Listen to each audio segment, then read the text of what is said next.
첫 시간 주님께 안녕하세요. 대강교회 오훈 목사입니다. 5월 30일 월요일입니다. 하나님 우리에게 주신 말씀은 사도행전 16장 19절에서 40절 말씀입니다. 여종의 주인들은 자기 수익에 소망이 끊어진 것을 보고 바울과 실라를 붙잡아 장터로 관리들에게 끌어갔다가 상관들 앞에 데리고 가서 말하되 이 사람들이 유대인인데 우리 성을 심히 요란하게 하여 로마 사람인 우리가 받지도 못하고 행하지도 못할 풍속을 전한다 하거늘 무리가 일제히 일어나 고발하니 상관들이 옷을 찢어 벗기고 매로 치라 하여 많이 친 후에 옥에 가두고 간수에게 명하여 든든히 지키라 하니 그가 이러한 명령을 받아 그들을 깊은 옥에 가두고 그 발을 착고에 든든히 채웠더니 한밤중에 바울과 실라가 기도하고 하나님을 찬송하며 죄수들이 듣더라. 이에 갑자기 큰 지진이 나서 옥터가 움직이고 문이 곧 다 열리며 모든 사람의 매인 것이 다 벗어진지라. 간수가 자다가 깨어 옥문들이 열린 것을 보고 죄수들이 도망한 줄 생각하고 칼을 빼어 자결하려 하거늘 바울이 크게 소리 질러 이르되 내 몸을 상하지 말라. 우리가 다 여기 있노라 하니 간수가 등불을 달라고 하며 뛰어 들어가 무서워 떨며 바울과 실라 앞에 엎드리고 그들을 데리고 나가 이르되 선생들이여 내가 어떻게 하여야 구원을 받으리까 하거늘 이르되 주 예수를 믿으라. 그리하면 너와 내 집이 구원을 받으리라 하고 주의 말씀을 그 사람과 그 집에 있는 모든 사람에게 전하더라. 그 밤 그 시각에 간수가 그들을 데려다가 그 맞은 자리를 씻어주고 자기와 그 온 가족이 다 세례를 받은 후 그들을 데리고 자기 집에 올라가서 음식을 차려주고 그와 온 집안이 하나님을 믿음으로 크게 기뻐하니라.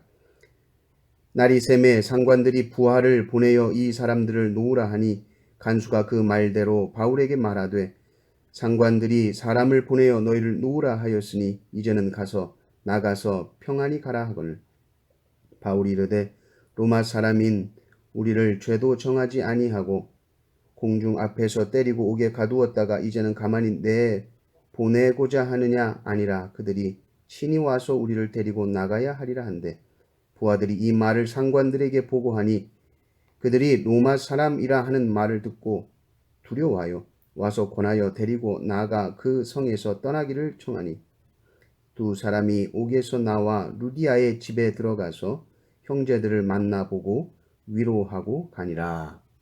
아멘. 어제 본문 후반부에 이 귀신 들린 여종을 만났습니다. 바울은 그 귀신을 쫓아냅니다. 그런데 그 일로 인해 바울은 고소를 당하게 됩니다. 점을 잘 치는 귀신을 쫓았으니 밥줄을 끊었다는 것이죠. 바울과 실라가 법정으로 끌려갑니다. 그들이 이 바울과 실라를 고소한 이유를 말하는데 20절에 보니까 상관들 앞에 데리고 가서 말하되 이 사람들이 유대인인데 우리 성을 심히 요란하게 했다 이렇게 말합니다.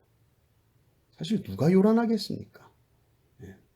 사실 정말 시끄러운 자를 온전케 해줬는데 오히려 매를 맞고 그것도 옷을 찢어 벗기고 매를 맞습니다. 그리고 옥에 갇힙니다. 성경에 보니 옥도 그냥 옥이 아니고 24절에 보니까 깊은 옥이라고 합니다. 그리고 착고를 채웠다는데 착고도 든든히 채웠다 이렇게 말하는 것이죠. 그러니까 보십시오. 옥에 가뒀다는 것인데 나오지 말라고 가뒀죠. 근데 그 좁은 감옥 안에서도 또 용신할 수 없도록 착고까지 채웠는데 그것도 든든히 채웠다. 완전히 옴짝달싹하지 못하게 만들었다는 것입니다. 복음 사역자들을 겁주고 가두고 힘들게 하면 전하지 못하겠지. 사탄은 그렇게 생각했지만 절대 그렇지 않습니다. 중요한 것은 16장 25절을 보면 한밤중에 바울과 실라가 기도하고 하나님을 찬송하며 죄수들이 듣더라 이렇게 나옵니다. 이게 되게 중요한 구절이에요. 한밤중에 얼마나 피곤하고 지쳤겠습니까? 근데 바울과 실라가 뭐 하죠? 기도합니다. 그리고 뭐 합니까? 찬송합니다. 기도와 찬송은 한 세트예요. 기도가 터지면 찬송이 같이 터져요. 그리고 중요한 것은 죄수들이 듣더라. 이 감옥 속에서도 이 기도와 찬송을 통해서 복음이 전파되는 겁니다. 사도 바울과 이 신라는 이게 더 중요한 거예요. 상황과 환경이 문제가 아닙니다. 복음을 전파하는 것은 이 모든 것을 다 초월하고 뛰어넘는 겁니다. 죄수들이 듣는 거예요. 야, 저 사람들은 도대체 뭔데? 저렇게 흠씬 두들겨 맞고 중얼중얼 하더니 노래를 또 하고 이 뭐냐? 여러분 우리의 상황이나 우리의 형편이 혹시 이 바울과 신라의 상황보다 더 어려웠었던 적이 혹시 있으신가요? 어떻습니까? 아이가 속을 썩였나요? 남편이 어떤 문제를 일으켰나요? 옷이 이렇게 좀 찢어진 경험이 있습니까? 그리고 막 맞은 경험. 좁은 공간에 갇혀 보신 적이 계신가요? 바울과 신라가 이 깊은 감옥에서 그렇게 맞고 온몸이 상처투성인 상황에서 기도하고 찬송했다는 것은 무엇을 우리에게 말해줍니까? 기도와 찬송하지 못하는 것에 대해서 우리가 어떤 핑계도 대지 못한다는 거예요. 그리고 기도와 찬송을 했더니 기적이 일어났다. 기도와 찬송은 기적을 일으킨다. 우리도 기적을 맛보려면 기도와 찬송을 열심히 해라.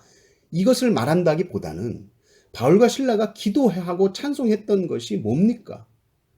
옥문아 열려라 열려라 열려라 뭐 이런 기도와 찬송을 했을까요? 그렇지 않았어요.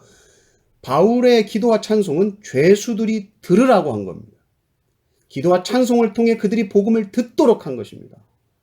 오직 복음 전파만을 위한 삶을 사니까 하나님이 그의 삶을 책임져 주시고 기적을 베푸는 거예요.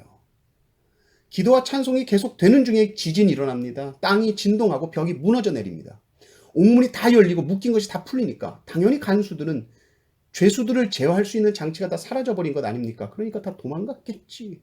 아이고 이제 나에게 문책할 것이고 그냥 어차피 죽을 거 그냥 자결해야 되겠구나. 이때 바울이 크게 소리 지릅니다. 네 몸을 상하지 말아라. 우리가 다 여기 있다. 왜 바울이 이렇게 하나요?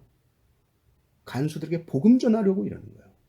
얼마나 간수가 놀랬겠습니까? 다 풀어졌는데도 도망갈 완벽한 조건인데도 안 가는 거예요. 왜요? 삶의 목적이 감옥에서 나가는 게 아닙니다. 하나님께 쓰임받는 것이 목적이고 영혼 구원하는 것이 목적이고 복음 전하는 것이 사명이에요.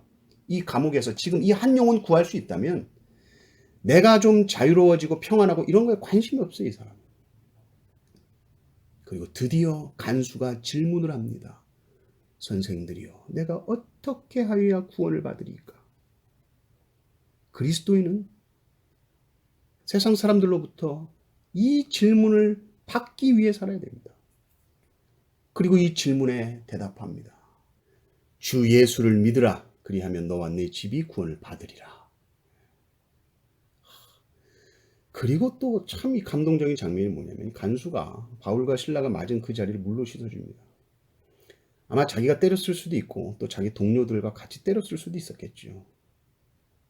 그 시뻘겋고 멍들고 찢어진 상처를 물로 씻어줍니다. 얼마나 울었을까. 그리고 바울과 신라도 그 간수를 물로 씻어주는데 어떻게 물로 씻어줍니까? 세례를 주는 거예요.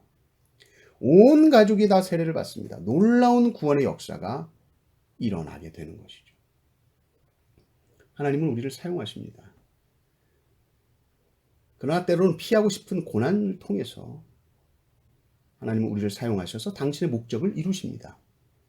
이것을 우리가 믿는다면 어떤 상황 속에서도 바울과 신라처럼 우리의 삶을 맡길 수 있을 것입니다. 그러면 평안합니다. 의연합니다. 조급하지 않습니다. 안달하지 않습니다. 오히려 그런 자들을 잠잠히 인도해 줄 수 있을 겁니다. 주님, 우리도 바울과 신라처럼 살게 주십시오.